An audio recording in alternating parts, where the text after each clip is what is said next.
Why the hell would anybody sit in a pitch black room for 49 straight days voluntarily? Well, welcome back to the Uncivilized podcast. This is Traver Boehm, your host. I'm the author of the book 28 Days in Darkness and the founder of the Uncivilized movement. And this is part 2 in a series about what happens when you answer a call you don't quite understand yourself. Today, I'm giving you a peek behind the curtain and bringing you into the dark. Okay, let's dive in. It was probably day 3 or day 4 of this experience where I realized, one, how long it was going to be, and two, just how crushing boredom could be.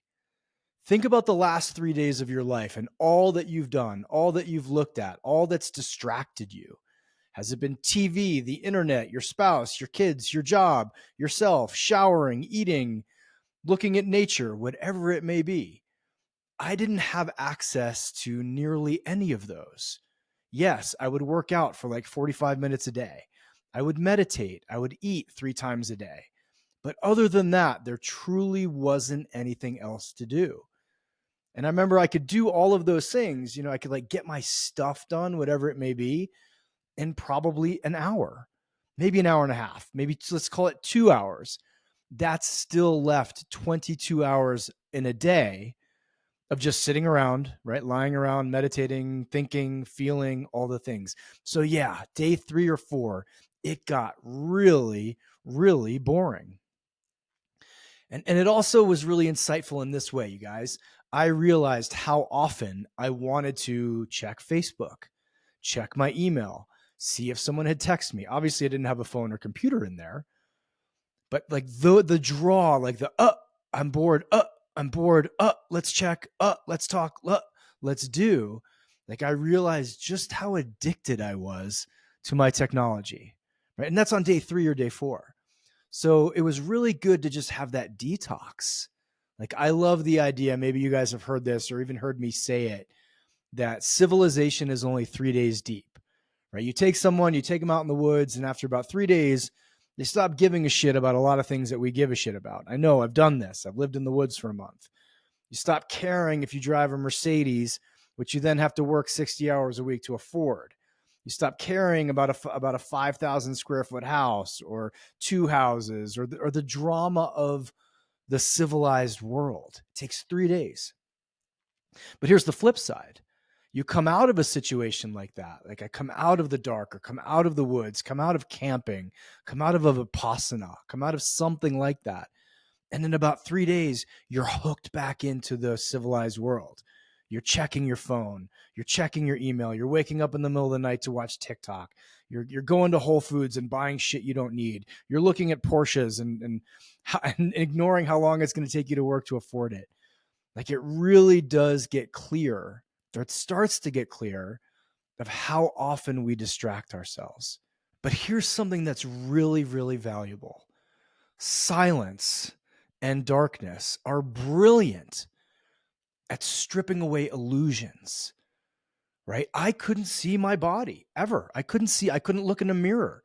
I couldn't visualize myself. I couldn't see my hand in front of my face. So I had no concept of my physical self other than touch or feeling.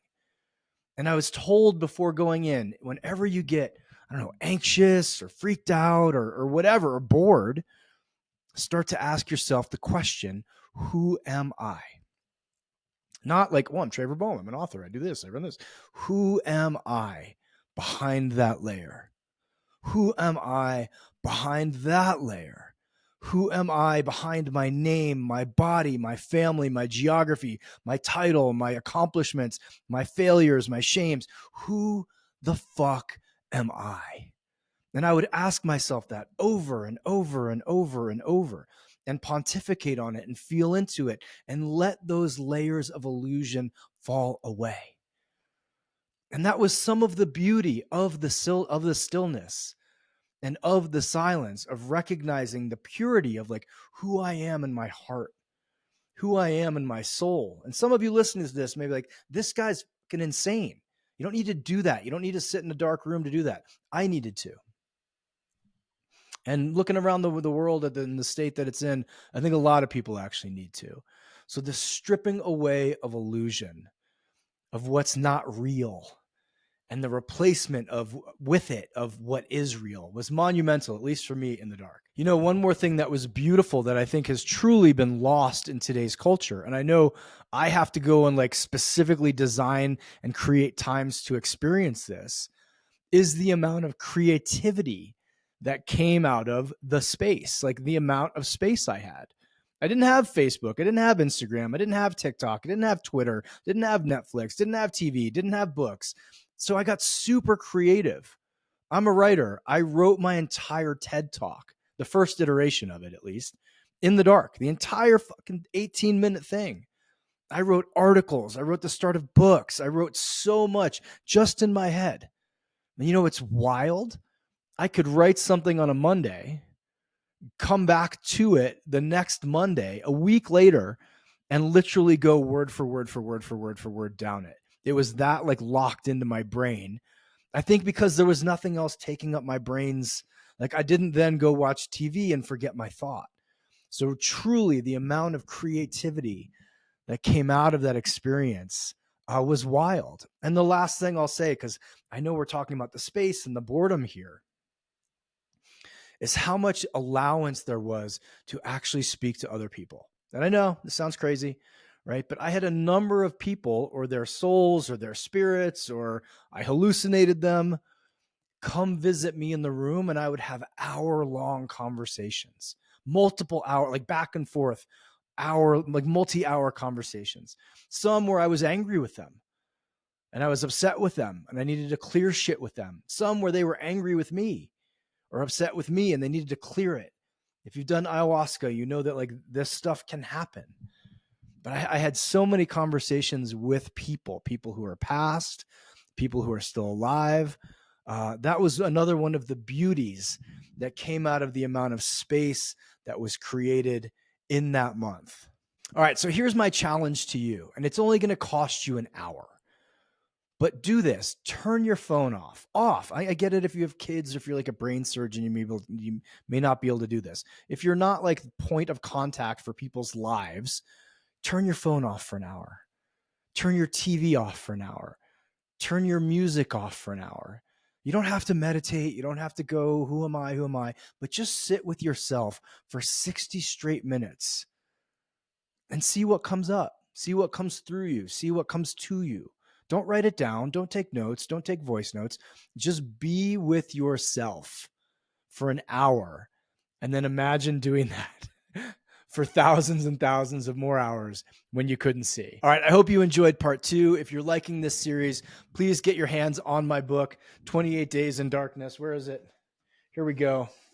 28 Days in Darkness. If you're watching this on YouTube, please like, comment, subscribe. If you're listening to this on the pod, please share it with one person in your life. Here's to the darkness. Go be uncivilized. Do you want to help support the podcast? I know you do. Perfect. Here's how. Please take 12 seconds, scroll down, slap us with a 5-star review, and share this episode with one person in your life. Think about this. You tip your bartender and he serves you poison. And all I'm doing is pouring soul-stirring truth right into your ears. And if you haven't gotten a chance to grab one of my books, please get a hold of Today I Rise, snag a copy of Man Uncivilized, or get yourself some 28 Days in Darkness. Buy one for yourself, buy one for a friend, and buy one for your ex who's still watching your Instagram stories. I love you. Thank you. Until next time, stay uncivilized.